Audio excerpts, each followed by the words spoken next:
Do you ever feel like your Portuguese sounds just a little bit repetitive? Like you're stuck saying the same words over and over again? Well, there's a secret to fixing that, and it's all about mastering a special kind of word, the relative pronoun. So let's unlock a much more natural, fluid way of speaking. Take a look at this. On the left, you've got two perfectly correct but separate sentences. The film won 4 Oscars. We're going to watch it today. I mean, it gets the point across, but it feels a bit disconnected, right? Now look at the after version. The film that we're going to watch today won 4 Oscars. It is so much smoother. That one tiny word, K, is the magic that links everything together. And that's exactly what we're going to master today.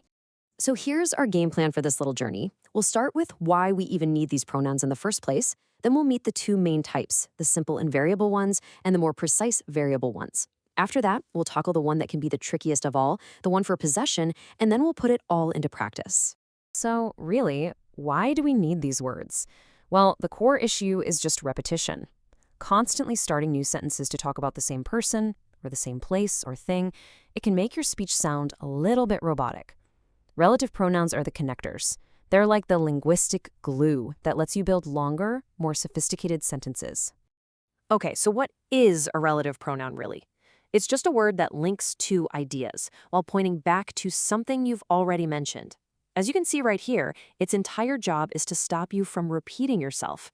It's all about making your language more efficient and way, way smoother. Let's start with the absolute basics.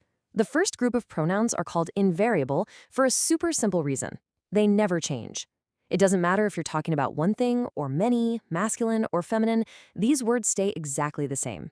They are the absolute workhorses of the language. And here they are, the big three you'll be using constantly. First up is K, which is the most versatile of them all. You can use it for people and things. Then we have kem, which is specifically for people, and you usually see it after a preposition. And finally, onji, which is nice and simple, it's just for places. Let's see K in action. So instead of saying the people were very nice, we met them at the party, we can just combine them into the people that we met at the party were very nice. See that? K just connects the two ideas about the people into one clean, efficient sentence. Now for came. The real key here is that little word com, which means with. Came almost always shows up with a preposition. So, the teacher is going on the excursion, we were talking with him, becomes the teacher with whom we were talking is going on the excursion. So, just remember this simple rule. If you see a preposition that's referring to a person, you're probably going to need came. And finally, our third invariable pronoun, onde. This one is wonderfully straightforward. It just refers to a place. So, the restaurant was excellent. We went there becomes the restaurant where we went was excellent. Simple, elegant, and perfectly clear. Okay, we've got the basics down. Now it's time to level up a bit. The next group are the variable pronouns. Now, don't let the name scare you. This is just how you add extra clarity and even a touch of formality to your Portuguese. Think of it like going from a standard tool to a precision instrument. And here they are. Unlike K, these pronouns have to match the gender and number of the noun they're referring back to. So we have o qual for masculine singular nouns, a qual for feminine singular, os quais for masculine plural, and as quais for feminine plural. So when do you actually use these? Well, often they're a more formal alternative to K after a preposition. For the bus in which we traveled, you could totally say en que, but for a more formal touch, you'd use na qual. Now, why na qual? Because camioneta, bus, is feminine and singular, so we pick a qual, and it just blends with the word m to become na. It's all about adding that extra layer of precision. All right, now for the one that often trips people up, but it is incredibly powerful once you master it. We're talking about expressing possession. The cujo family is the master key to connecting sentences where one thing belongs to another, and using it is what will make you sound truly advanced. Okay, here's the golden rule you absolutely must remember. Cujo always agrees with the thing that is owned, not the owner. I know this is often the reverse of how our brains want to work, so let's really lock this in. In the world of Cujo, the thing being owned is king. Let's see this rule in practice. Instead of saying, we went to a restaurant, the owner of the restaurant is a friend, we can connect them with, we went to a restaurant whose owner is a friend.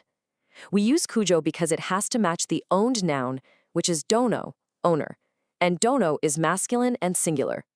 The pronoun completely ignores restante. Okay, enough theory. You know the best way to learn is by doing. So I'm going to show you a couple of sentences, and I just want you to think about how you would connect them using the right relative pronoun. Ready? First up, the employee was very nice. We spoke with him. Okay, so you have a person, o empregado, and you have a preposition, com, with. What pronoun does that trigger in your mind? Exatamente. O empregado com quem falamos era muito simpático.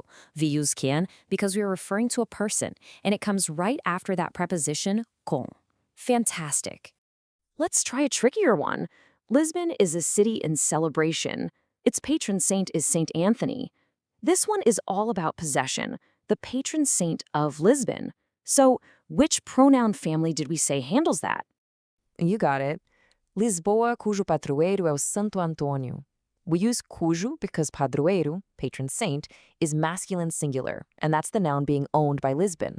See how elegant that sounds? So much better. Last one. Let's do this.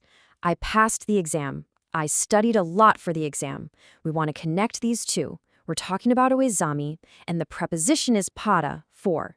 How can we do this with a little bit of formality? Perfect. Passei no exame para o qual estudei muito.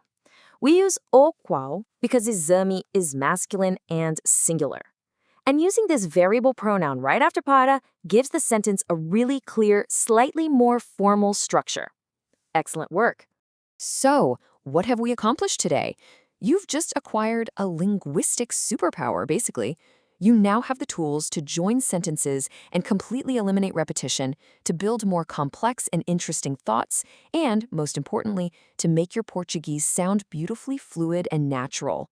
So I'm going to leave you with a little challenge. You now have the keys to a more advanced level of Portuguese.